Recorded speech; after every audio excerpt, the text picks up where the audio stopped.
Hello every one. காட்டுக்குள்ள போய் explore பண்ணலாமா? காடா? காட்டுல புலி சிங்கம்லாம் இருக்குமா அப்படின்னு கேட்டா புலி சிங்கம்லாம் இருக்காது. பிகாஸ் நம்ம ரொம்ப உள்ள போறது கிடையாது. உள்ள போனா கூட அதெல்லாம் இருக்க வாய்ப்பே இல்ல. ஒரு காலத்துல இருந்துச்சு, இப்ப இல்ல அப்படின்னு சொல்றாங்க. அது எந்த அளவுக்கு உண்மை, எந்த அளவுக்கு போய் நம்மளுக்கு தெரியல. காட்டுக்குள்ள ஒரு பில்டிங், காட்டுக்குள்ள இல்ல, காட்டுக்கு வெளியே. இந்த பில்டிங் எதுக்காகனா ஃபாரஸ்ட் ஆபீசர்ஸ் எல்லாம் ஒரு காலத்துல இதுதான் ஆபீஸா யூஸ் பண்ணாங்க அப்படின்னு சொல்றாங்க. பட் இது யூஸ் பண்ணாம இந்த நிலைமைக்கு ஆயிடுச்சு அது. பட் அப்பவே இவ்வளவு பெரிய பில்டிங் கட்டியிருக்காங்க, பெரிய விஷயம் தான்.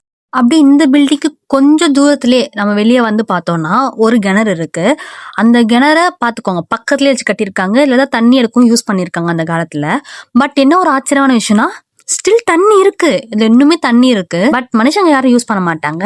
எனக்கு தெரிஞ்சு தண்ணி பம்பு உள்ள ஜாலியா விளையாடிட்டு இருக்குமோ. தென் அப்படியே கொஞ்சம் தூரம் உள்ள போய் பார்த்தா மரம், செடி, கொடி, சின்ன மரத்துல இருந்து பெரிய மரம் வரைக்கும் எல்லாமே உள்ள இருந்துச்சு. நாங்க ரொம்ப உள்ள வரல, உங்களுக்கு பார்த்தாவே தெரியும். அந்த பில்டிங்ல இருந்து நாங்க கொஞ்சம் தூரம் தான் உள்ள வந்திருக்கோம், ரொம்ப தூரம் உள்ள வரல. அண்ட் இதுக்கு மேல நம்ம உள்ள போக முடியாது, ரொம்ப அடர்ந்த காடு.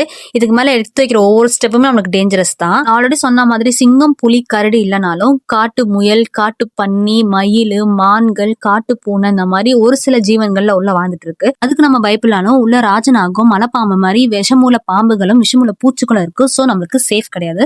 சோ இதோட முடிச்சுக்கிறேன். அடுத்த வீடியோல பார்க்கலாம். Tata, bye bye.